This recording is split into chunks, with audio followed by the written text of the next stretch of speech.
شروع کرتا ہوں اللہ تعالیٰ کے نام سے جو بڑا مہربان نہایت رحم والا ہے۔ حضرت ابو ہریرہ رضی اللہ تعالیٰ عنہ سے مروی ہے، انہوں نے کہا کہ میں نے رسول اللہ صلی اللہ علیہ وآلہ وسلم سے سنا، فرما رہے تھے تم میں اسلام قبول کرنے کے اعتبار سے بہترین لوگ وہ ہیں جن کے اخلاق اچھے ہیں جب وہ سمجھ بوجھ حاصل کر لیں۔ حضرت ابو ہریرہ رضی اللہ تعالیٰ عنہ سے مرفوع مروی ہے کہ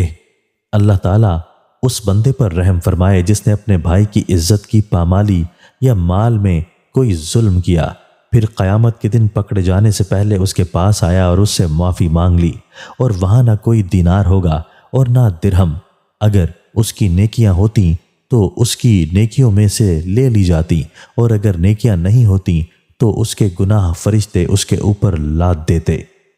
فضالہ بن عبید سے مرفوع مروی ہے کہ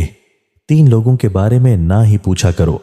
وہ شخص جس نے جماعت سے جدائی اختیار کی، اپنے امیر کی نافرمانی کی اور نافرمانی کی حالت میں مرا، اور وہ لونڈی یا غلام جو بھاگ گیا اور مر گیا، اور وہ عورت جس کا شوہر باہر تھا اسے دنیاوی ضروریات باہم پہنچائی، اس نے اس کے بعد بناؤ سنگھار کیا، اس کے بارے میں نہ ہی پوچھو، اور ان 3 لوگوں کے بارے میں نہ پوچھو، وہ شخص جس نے اللہ عز و جل کی چادر کھینچنے کی کوشش کی، اور اللہ کی چادر تکبر اور اس کا